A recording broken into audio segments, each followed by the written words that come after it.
The fourth annual Big Sky Hall of Fame induction ceremony will take place on July 19th at the Northern Quest Resort and Casino in Spokane, Washington. I am joined now by the Big Sky liaison for the Hall of Fame committee, John Kasper. John, you and Commissioner Tom Wistrcill were instrumental in getting the Big Sky Hall of Fame off the ground back in 2020. Why was this an important initiative for the conference? Well, I think us not having one after 55 years of existence was not right, and I credit Commissioner Wistrcill when he took over in December of 2018, and he found out we didn't have one. He was like, okay, we're going to start one. So blessed that because of my experience, long tenure here, and obviously growing up around the conference and my knowledge of the conference history, that he tasked me with kind of leading it from the conference end.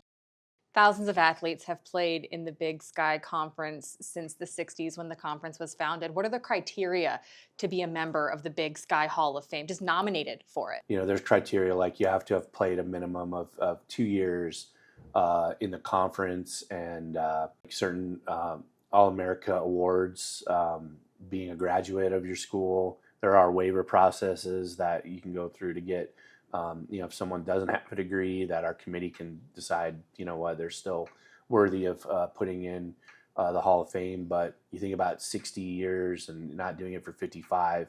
I mean, these first few classes, it's been really hard. And, we have people on the ballot who were on that ballot the first year who are going to get in the Hall of Fame.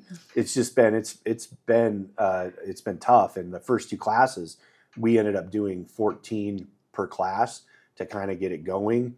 Our goal is, as we move forward, to do between like 8 and 10, and this year we have 10 going in. Once you are on that ballot, what is the process to actually getting inducted? Yeah, so first your school has to nominate you, and so once they're nominated, they're put on the ballot, and our bylaws say they stay on the ballot for 3 years, and then after that, the school can determine whether to remove them from the ballot or keep them on the ballot. So the first step is we get the ballot together and we convene our committee, and then we do an initial vote.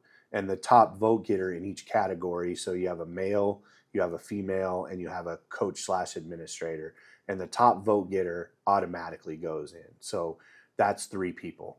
And then we have a second vote where it's like just the top 5, who, regardless of what category they're in, then they go in. We have a little room to play around with things, but we try to, definitely that first vote, it's the top vote getter in each category.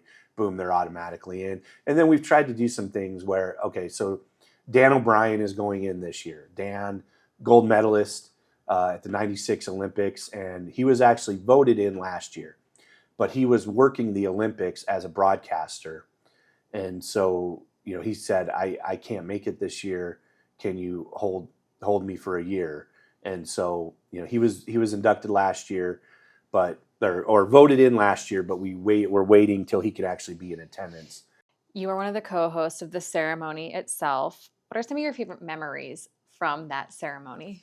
Well, obviously working with you last year was a highlight. Of course. For me, it is like such an honor to get to be able to do that. And I'm someone who grew up with these athletes. I went to the same high school as Dave Dickinson, right? And I used to practice with Dave Dickinson in high school. And so to get to be on stage to induct someone like Dave Dickinson, or last year, a huge highlight was Dick Motta. I mean, Dick was 90 years old, coached an NBA championship team, and he's someone as a kid, like you remember watching on TV, coaching basketball games. It's not just the big names, it's some of the Olympic sports student athletes who we've had. Like it means so much to them to be recognized by the conference. What are you most looking forward to about this year's banquet? First of all, being able to fly there this year instead of driving all night as we had to last year. I'm really looking forward to that. But like having a Dan O'Brien, a Doug Nussmeier, someone like Naseby Reinhardt, who is, long passed away, but has such a impact still to this day at the University of Montana. Cass Bauer, who one of the first women's basketball players from our league to play in the WNBA, to have her honored. I just look forward to being around and sharing our great history. Join us Saturday, July 19th at Northern Quest Resort and Casino in Spokane, Washington for the 4th annual Big Sky Hall of Fame induction ceremony. You can get your tickets at bigskyconf.com/HOF.